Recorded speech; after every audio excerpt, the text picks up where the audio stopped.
اچھی بات یہ ہے کہ پاکستان عالمی سفارتکاری اور معیشت کے ایک اہم موڑ پر اس وقت موجود ہے۔ وزیر اعظم میاں شہباز شریف ورلڈ اکنامک فورم میں شرکت کے لیے سوئٹزرلینڈ پہنچ چکے ہیں، جہاں پاکستان ایک بار پھر عالمی سٹیج پر اپنا موقف پیش کرنے جا رہا ہے۔ ایسے وقت میں جب دنیا جغرافیائی، سیاست اور معاشی دباؤ اور علاقائی تنازعات میں بٹی ہوئی ہے، ڈیووس فورم محض ایک کانفرنس نہیں ہے بلکہ عالمی سمت کے تعین کا ایک پلیٹ فارم بھی بن چکا ہے۔ پاکستان کی جانب سے امن، ترقی، مکالمے پر زور اس بات کی نشاندہی کرتا ہے کہ اسلام آباد خود کو صرف مسائل کا شکار نہیں بلکہ حل کا حصہ بنا کر پیش کرنا چاہتا ہے۔ کاروباری رہنماؤں کے ساتھ اعلیٰ سطح کی ملاقاتیں، سرمایہ کاری کا بیانیہ اور معاشی اصلاحات کا ذکر سب اس کوشش کا حصہ ہیں کہ پاکستان کو ایک ابھرتی ہوئی ذمہ دار اور پرامن معیشت کے طور پہ پیش کیا جائے۔ اس کے ساتھ ساتھ کچھ پڑوس کے ممالک بھی ہم ڈسکس کریں گے کہ جہاں پہ بھارت کا جو خواب تھا پاکستان کو ایلینیٹ کرنے کا، بھارت خود ایلینیٹ ہوتا جا رہا ہے، اور ریسنٹ جو مسئلہ آیا ہے وہ ان کا پولینڈ کے ساتھ آیا ہے۔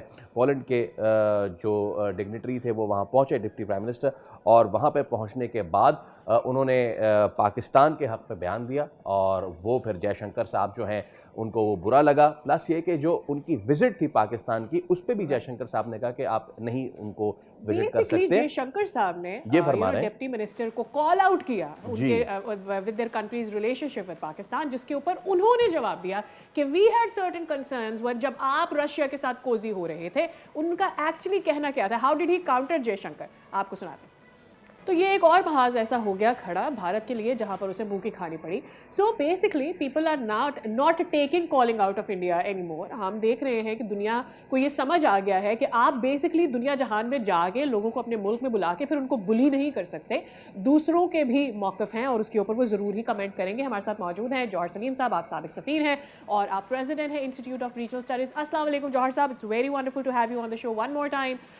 جوہر صاحب، اس وقت ہم جان رہے ہیں کہ پاکستان از ڈوئنگ گڈ۔ جب ہم ریجنلی دیکھتے ہیں اس وقت وزیر اعظم صاحب سوئٹزرلینڈ پہنچے ہیں اور وہاں پر ان کی موجودگی کو بہت اہم سمجھا جا رہا ہے۔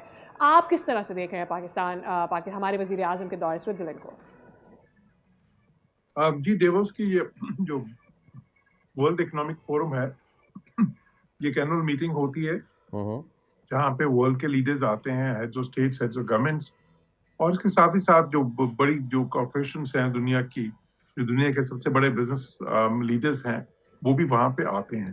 تو اس میں فوکس ظاہر اکنامک کوآپریشن ہوتا ہے، تو اس میں بہت سے نئے آئیڈیاز بھی ڈسکس ہوتے ہیں، بہت انفارملی جو ہے وہ انویسٹمنٹ کوآپریشن کی بات ہوتی ہے، بزنس کوآپریشن کی باتیں ہوتی ہیں، اوور آل جو دنیا کا اکنامک جو ہے آؤٹ لک کیا ہے اس کی طرف ڈسکشنز ہوتی ہیں۔ تو خاصا امپورٹنٹ فورم ہے۔ اس میں ماضی میں بھی یہ ہر سال پاکستان اس میں جاتا ہے اور اس میں بہت اہم ملاقاتیں بزنس لیڈرز کے ساتھ ہوتی ہیں۔ دیکھیں، پاکستان کو اس وقت ضرورت ہے کہ پاکستان کی جو ڈپلومیٹک اس وقت جو پچھلے سال کی جو ایک بہت اچھی کارکردگی رہی ہے سفارتی محاذ پہ، تو اس کو اب ٹرانسلیٹ کرے into some economic linkages, economic partnerships, economic gains in terms of trade, in terms of investment, in terms of tourism, in terms of integration into the global business loop.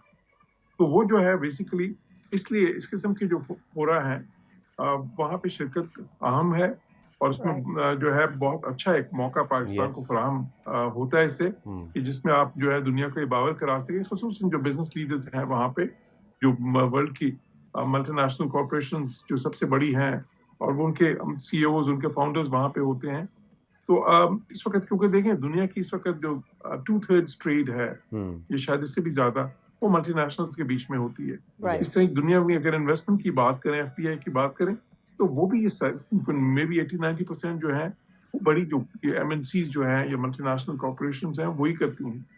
تو اگر وہ ہم ان کو پاکستان کی طرف جو ہے نا اٹریکٹ کر سکے، تو پاکستان کی یہ کامیابی جو سی ہے وہ زیادہ اہم ہوگی، کیونکہ اگر آپ اپنے ڈپلومیٹک گینز جو ہیں وہ اکنامک گینز میں ٹرانسلیٹ نہ کر سکیں تو پھر وہ اس میں ڈیوریبلٹی نہیں آتی۔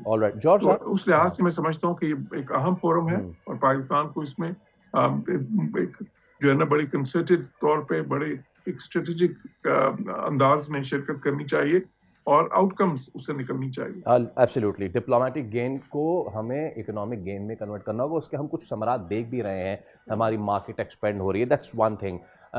میں ذرا بات کرنا چاہوں گا کہ جن کے پاس ڈپلومیٹک گین نہیں ہو رہا، جو چاہ رہے تھے کہ ہم ایلینیٹ ہو جائیں وہ ایلینیٹ ہونا چاہ رہے ہیں. شارٹ کامنٹ، یہ جو نیا ڈپلومیٹک رو پیدا ہوا ہے نیو دہلی اور وارشا کے درمیان، کتنا اہم اس کو دیکھتے ہیں خاص طور پہ پاکستان کے تناظر میں؟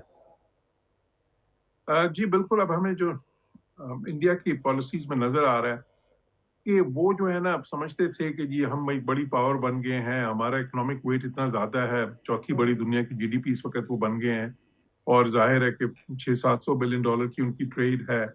تو اس میں کوئی اس زون میں آ کے کچھ زیادہ ہی وہ انہوں نے جو ہے نا ایک ایروگنس کے ساتھ، ایک ہیوبرس کے ساتھ بہیو کرنا شروع کیا، اور کوشش کی کہ وہ سارا جو ان کا کلاؤٹ ہے اس کو پاکستان کے خلاف استعمال کریں. لیکن دیکھیں دنیا کے دوسرے ممالک اس طرح نہیں چاہتے. وہ اگر ہندوستان سے تعلقات چاہتا ہے تو وہ یہ نہیں چاہیں گے کہ وہ پاکستان کے ایکسپینس پہ ہوں. پاکستان کے ساتھ ان کے تعلقات علیحدہ ہیں، ہندوستان کے ساتھ علیحدہ ہیں. تو جب وہ اس قسم کی کوششیں کرتے ہیں تو وہ اکثر ناکام ہوتی ہیں. پاکستان کو ایلینیٹ کرنے کی تو جتنی بھی بالکل ٹھیک ہے جوہر صاحب، پوائنٹ ٹیکن. سبسکرائب کریں اور بیل دبائیں تاکہ کوئی خبر رہ نہ جائے.